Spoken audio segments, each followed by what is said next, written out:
Exam tour देख रहे हैं, बीएसएससी सीजीएल 4 वाले जो विद्यार्थी हैं जो तैयारी कर रहे हैं उनके लिए अच्छी खबर है। कब तक वैकेंसी आ सकती है? बहुत जल्द वैकेंसी आपको देखने को मिलेगा, जैसा कल आपको मालूम चला होगा। दूसरा बात बता दे रहे हैं कितना पद होगा, कैसे तैयारी करें, बुक लिस्ट क्या रहना चाहिए। क्योंकि मेरे साथ रामांशु सर हैं और रामांशु सर का सीजीएल 1 में सचिवालय सहायक के पद पर इस सर का सिलेक्शन हुआ था।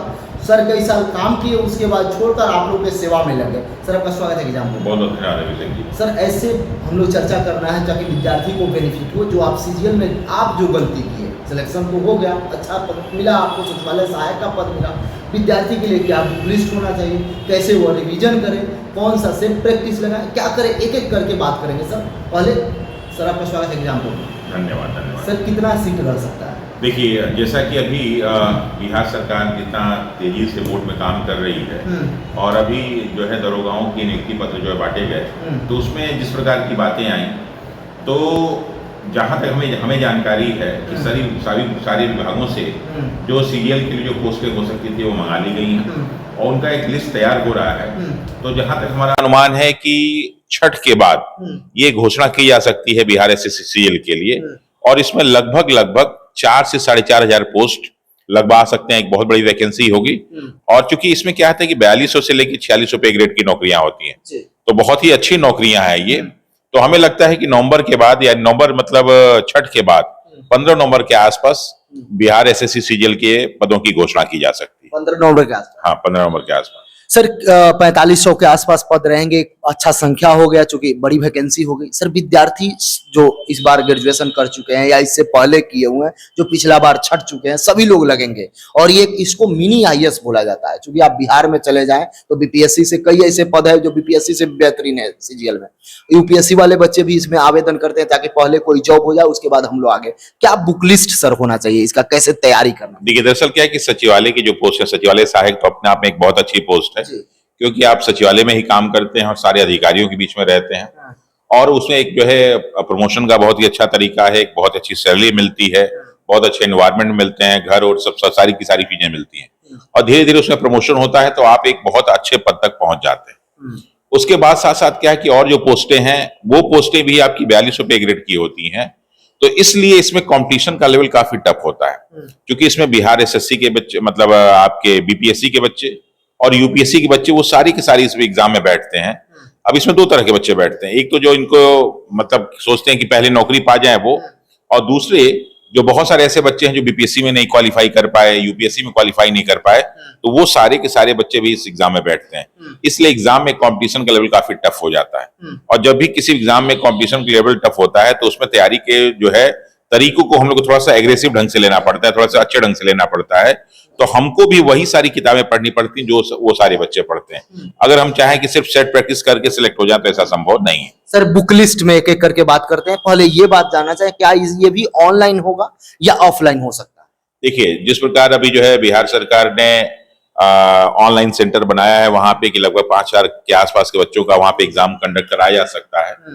तो अगर ऐसा ही उन्होंने बिहार एसएससी 10+2 वाले के साथ किया और बिहार 10+2 उन्होंने ऑनलाइन ले लिया, तब मोस्ट प्रोबेबली चांस है कि बिहार एसएससी सीजीएल की एग्जाम भी ऑनलाइन होगा।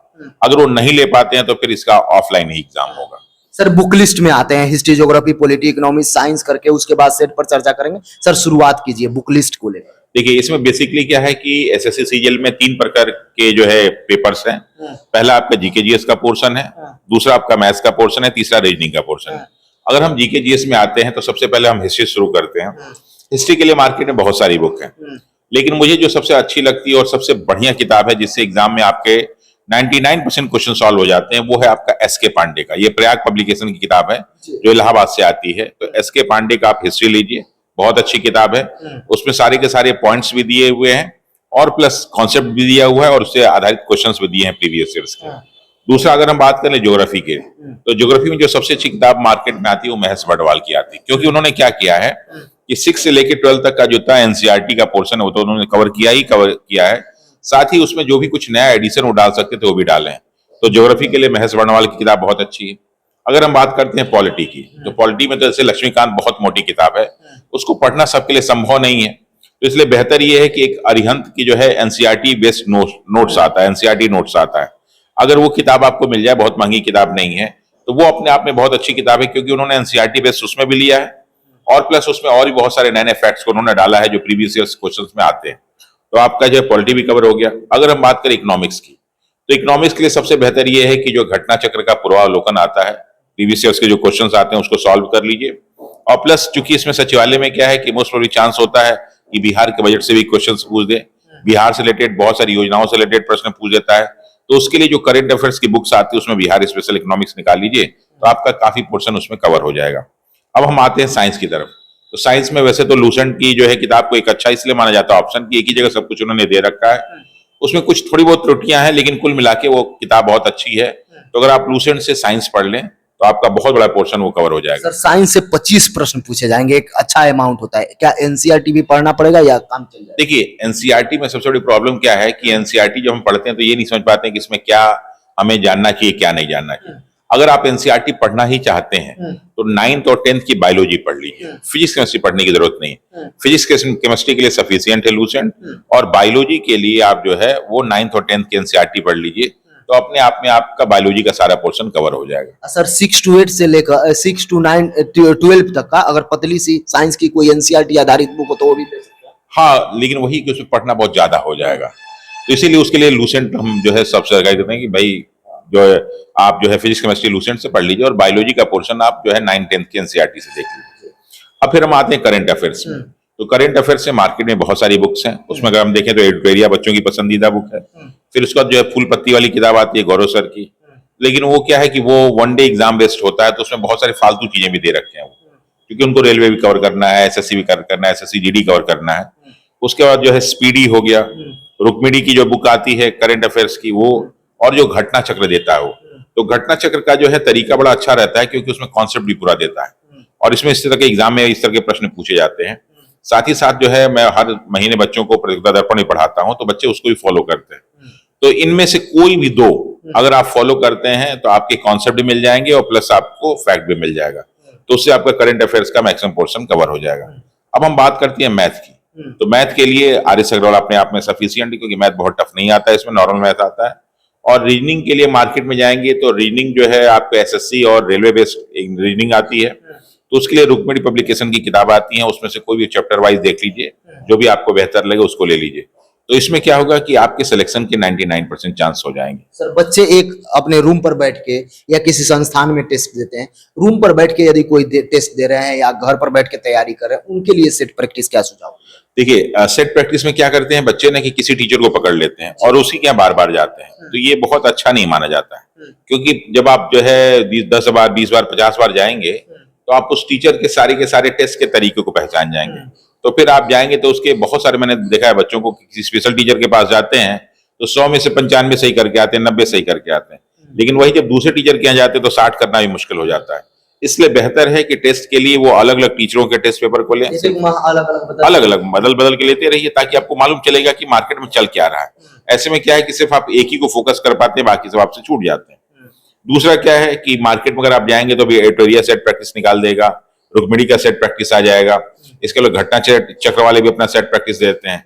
तो इन सारे सेट प्रैक्टिस को लेके जो उनकी पढ़ाई कंप्लीट हो चुकी है, उन सारे सेट प्रैक्टिस को लेके अगर वो तैयारी करते हैं तो उनकी भी तैयारी साथ साथ बहुत अच्छी होती रहेगी। और साथ ही साथ जब एग्जाम ये हम लोग अपना जब हम लोग छठ के बाद जब इसमें लगेंगे तो हम भी हर वीकली इसके लिए स्पेशली जो है जी के जीएस का जो है सेट प्रैक्टिस कराएंगे और जब एग्जाम की डेट कंफर्म हो जाएगी तो उसमें कंप्लीट हम लोग जो है टेस्ट सेट प्रैक्टिस कराएंगे ताकि बच्चों का अच्छा एक प्रैक्टिस हो जाए। सर आप सीजीएल चूंकि क्वालिफाई किए हैं, सचिवालय सहायक को पद मिला, कुछ दिन काम किए, उसके बाद छोड़ दिया, आपको सब मालूम है कि कहाँ छोड़ना है, कैसे पढ़ना है, कहाँ कुछ इग्नोर करना है। सर आप विद्यार्थी के लिए क्या कर रहे हैं कुछ स्पेशली सीजीएल को लेकर? देखिए बहुत सारे बच्चों के फोन आते हैं क्योंकि इसमें हम लोग पिछले बार भी हम लोग के बहुत सारे बच्चों का सिलेक्शन हुआ सीजीएल 3 में, तो इस साल भी हम लोग का बैच जो है, चूंकि मैं कभी भी जो है नॉर्मल बैच नहीं लेके आता, जब एग्जाम का डेट हमें मालूम हो जाता है कि ये हो सकता है या जब फॉर्म की घोषणा होने वाली होती है तभी हम स्पेशल बैच लाते हैं ताकि बच्चों का विश्वास बना रहे। क्योंकि हम इसको प्रोफेशनली नहीं लेते हैं कि हर महीने कुछ ना कुछ कर रहे हैं, तो इसलिए जो है छठ के बाद जब बच्चे अब लग जाएंगे एग्जाम में तो 14 नवंबर से हम लोग स्पेशली बिहार एसएससी सीजीएल के लिए बैच ला रहे हैं, जिसमें पूरा का पूरा जीके जीएस और मैथ और रीजनिंग के पोर्शन कवर करेंगे हम लोग। और उसमें हमारा एक ही फोकस होगा कि कैसे हम मैक्सिमम क्वेश्चन सॉल्व कर पाए और कैसे अधिक से अधिक हमारे बच्चों का सिलेक्शन हो जाए। क्योंकि इसमें जो है अगर आप पद को देखें तो सचिवालय सहायक का पद जो है हाई कोर्ट के असिस्टेंट सेक्शन ऑफिसर के बराबर होता है, समतुल्य होता है। क्योंकि क्वेश्चन के पैटर्न अलग हैं, लेकिन अभी आप चले जाएंगे पटना हाई कोर्ट के तो वहां पे असिस्टेंट सेक्शन ऑफिसर जो सिलेक्ट हुए 550, उस 550 में कम से कम 300 350 मेरे ही बच्चे हैं इस बार सिलेक्ट हुए हैं। अभी आप सिविल कोर्ट में चले जाएंगे तो उसमें बहुत सारे बच्चे हमारे सिलेक्ट हुए हैं। तो हम लोग को इस तरह के जो ऑफिशियल वर्क होते हैं उसके लिए किस प्रकार के प्रश्न पूछे जा सकते हैं उसका हम लोग को बेहतर अनुभव है, इसलिए हम लोग 14 नवंबर से ये बैच शुरू करेंगे। सर बहुत बहुत धन्यवाद समय देने के लिए। थैंक यू, बहुत बहुत धन्यवाद। जो भी विद्यार्थी हैं यदि दरोगा की आप तैयारी करते हैं तो आप इस वीडियो को भी देखिएगा और नेक्स्ट जो वीडियो होगा उसमें हम दरोगा पर चर्चा करेंगे। जिस तरीका से सीजीएल का बुक लिस्ट लाया गया है ठीक उसी प्रकार दरोगा का बुक लिस्ट क्या होना चाहिए, दरोगा विद्यार्थी कैसे तैयारी करें उस पर चर्चा करेंगे। जय